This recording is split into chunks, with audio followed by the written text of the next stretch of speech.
and logic could be applied to ciphers. I gather you were a supporter of the anti-war movement at Cambridge. In 1933, yes. Would you describe yourself as a pacifist? No. You've changed your mind? No, I've always thought some wars could be justified. Justified? How? As a lesser evil in the last resort. Hitler has brought us to that last resort. So you would describe this war as a necessary evil? Yeah, first and foremost, I would describe this war as the most unfortunate interruption to my work. But I also think that... I do think that this war is a necessary evil. And what about loyalty to your country, sense of duty? Do these considerations carry any weight with you? As it happens, England and things English mean a very great deal to me. But whenever I hear somebody appealing to my sense of patriotism, I feel I'm being made to do something I don't want to do. Look, I've come here because I have decided for myself what I ought to be doing in the current circumstances. I mean, the work sounds intriguing. I think I'd be more useful here than on the battlefield. A word of warning. Do not imagine that the nature of the work we do here will protect you from the moral responsibility for killing and destruction. Sometimes very hard decisions have to be made. How do you feel about that?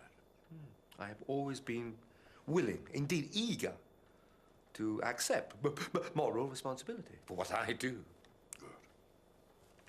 Good. Good.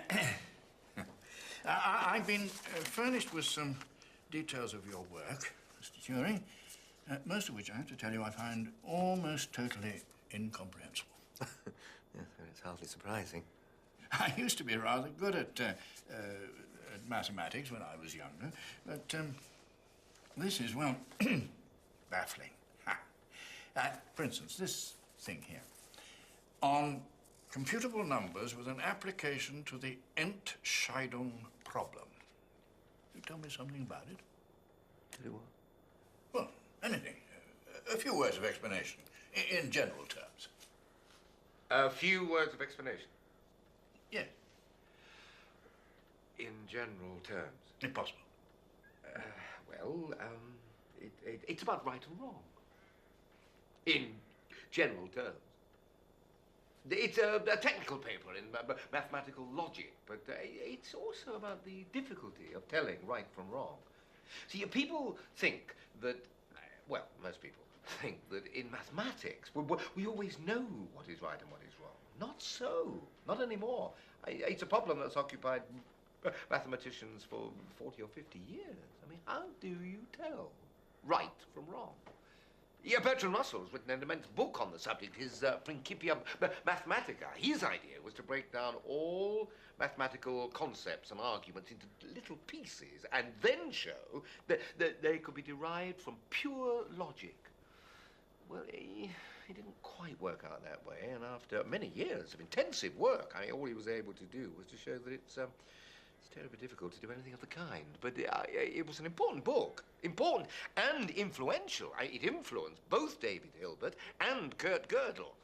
It's rather like what physicists call splitting the atom. As analyzing the physical atom has led to the discovery of a new kind of physics, so the attempt to analyze these mathematical atoms has led to a new kind of mathematics. David Hilbert took the whole thing a stage further. I don't suppose his name means much to you, if anything, to you. No, well, there you are, you see. It's the way of the world. People never seem to hear about the really great mathematicians. But Hilbert looked at the problem from a completely different angle. He said if we are to have any fundamental system for mathematics, like the one Russell was trying to work out, that it must satisfy three basic requirements: consistency, completeness, and decidability. Now, consistency means that you won't ever get a contradiction in your own system. In other words, you'll never be able to follow the rules of your system and end up showing that 2 and 2 make 5. Completeness means that if any statement is true, there must be some way of proving it by using the rules of your system.